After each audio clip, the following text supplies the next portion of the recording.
Pyramid Intell. All right, I'm going to go off base for a second here. I was just thinking of something that made me laugh. We all need to laugh, right? I had a stepson. He was quite young when he first came into my world.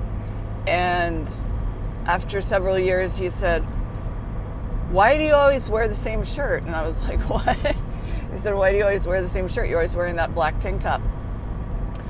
And I just laughed because I have 10 black tank tops. And then each year I would get 10 new, exactly the same, so that they always looked, fresh and new, not totally faded. But it always looked like I was wearing the same one, and most people don't do that. And so he thought I'd been wearing that same one for years, every day. And I laughed really hard. But I'm laughing because it still happens to me that it looks like I'm wearing the same gray and black shirts, every day. But I actually have like 7 of each one. I don't think many people do that, especially women. But I do, because I can be very utilitarian. I have a lot of clothes, believe it or not. I have a lot of clothes, probably too many. But when I'm in, and I like clothes, I think girls are great. But only when I'm in the mindset of wanting to, decorate myself or dress up to go somewhere. And I have not been in that state of mind for many years now. So I'll tend to just, I go into the uniform mode, and I just very efficient. Grab this, it's easier for me to not have to think, and I can grab the same thing every day and just stick it together and not have to think about it. And hopefully still not look, horrible or like I put no thought into it, even though I didn't.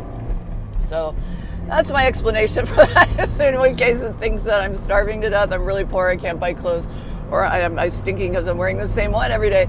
It's not the case. Optical illusion.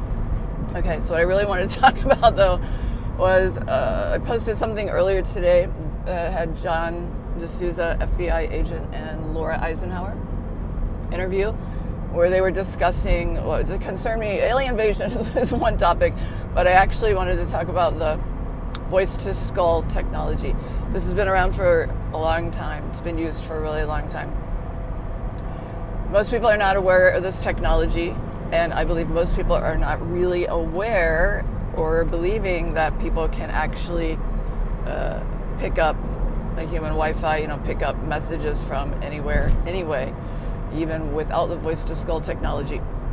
And this is what concerns me, because they will be very susceptible to it. If no one has ever realized that they have the ability to hear messages, or that this technology exists, if there ever were to become a campaign to put this thought in people's heads,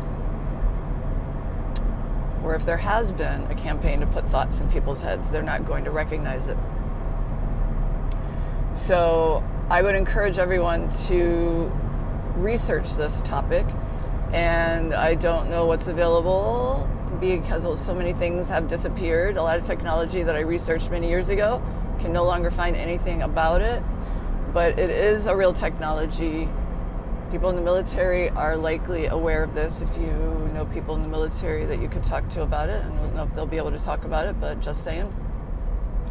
So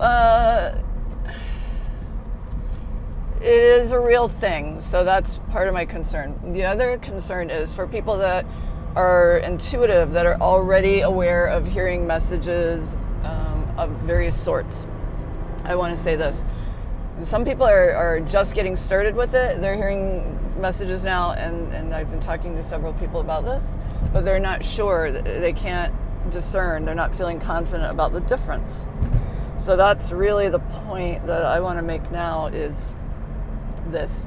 If you are actively listening and receiving any messages that as a light ray you wish to be valuable and helpful in your life and other people, only listen to the ones that are from the highest vibrational light beings. They're going to sound completely different than they would coming from anyone on this dimension.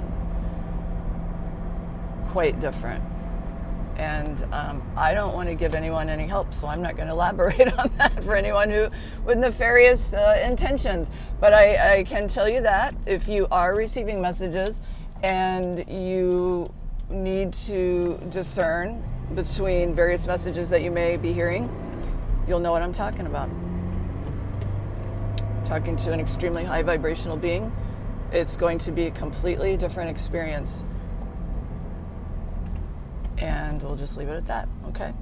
So you'll know. If you go in to listen, remember, you are in control and you have ultimate discernment. And if you go in with that intention to discern between high vibration and low vibration, you will know, okay? So don't worry, everything's good. Everything is really good. So you guys have a great day. I'll talk to you later.